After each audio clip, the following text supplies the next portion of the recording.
From Esther to Deborah, stories untold, queens of courage, fearless and bold. Their fight is ours, the crown still stands. Purpose in our hearts, power in our hands. Crowned and called.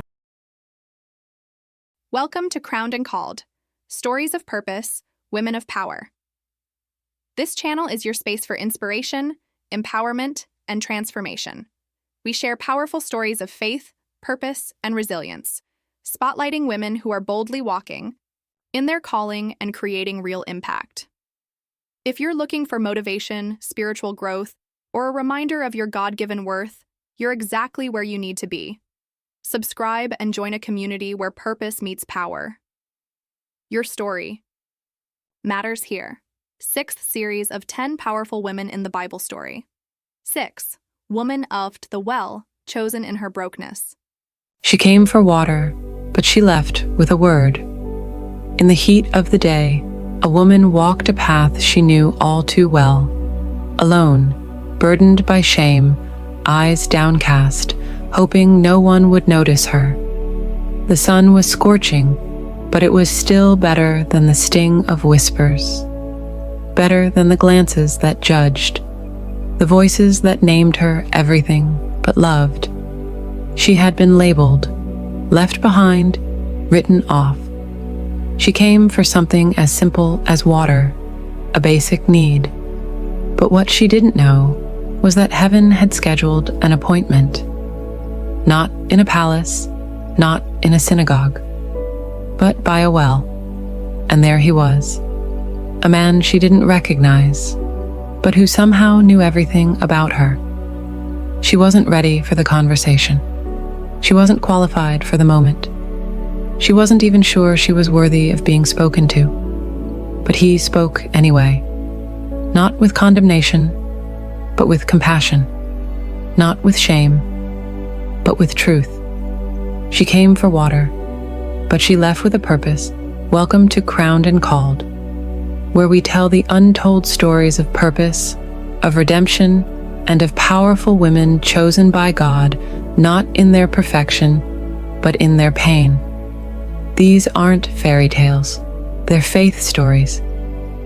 Today, we uncover the journey of a woman whose name history forgot, but whose transformation heaven never did. This is the woman at the well, and this is your reminder.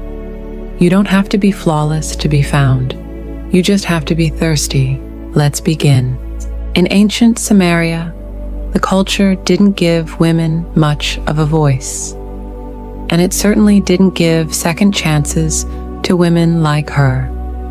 The Bible tells us this woman had 5 husbands, and the man she was with at the time wasn't her husband at all. To the community, that was enough to make her unworthy. A scandal, a sinner. We don't know her name, but we know her story, and maybe that's on purpose. Because her story is more than one woman's shame. It's every woman who's ever been dismissed because of a past she couldn't change. Picture her, walking to the well alone in the middle of the day. Most women came in the morning when it was cool, when friends could talk, laugh, draw water together.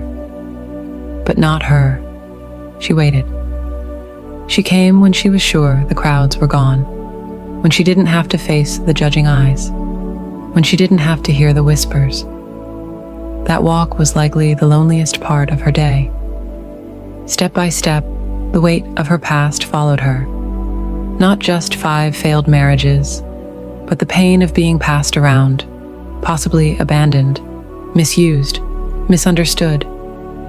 Her people had given up on her. Her culture had written her off. Her identity was wrapped in labels she never asked for. Adulteress, unclean, unwanted.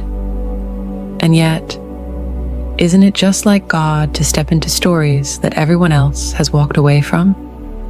Isn't it just like Jesus to sit right in the middle of rejection and rewrite it into redemption? The Bible says Jesus had to go through Samaria, not because it was on the fastest road.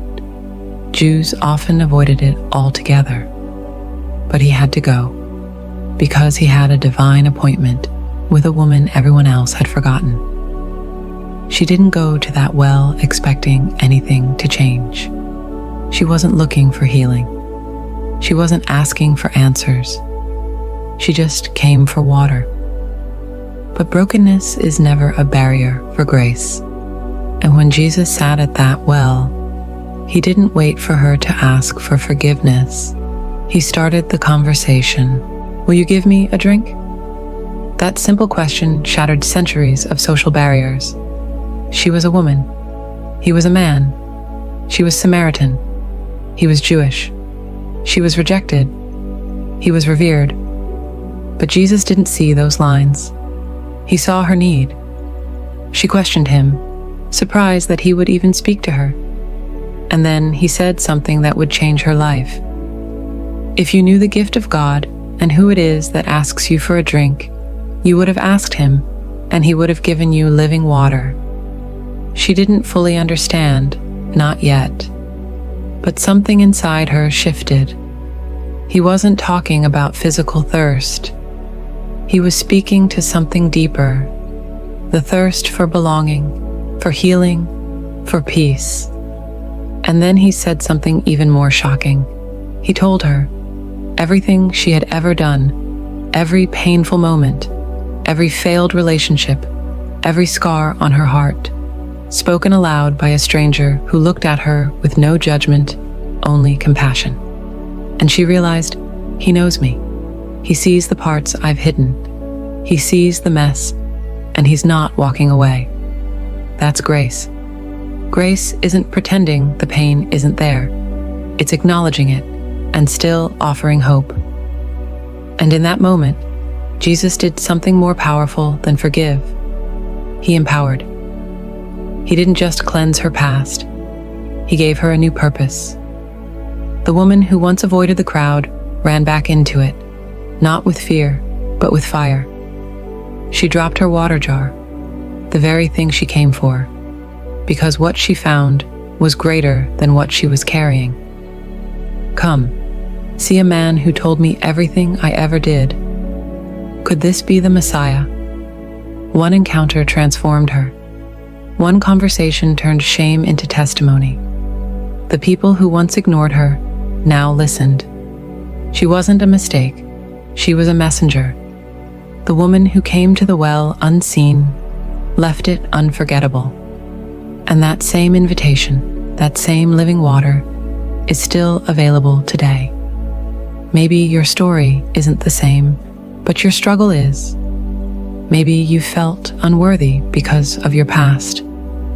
Maybe you've carried labels others placed on you.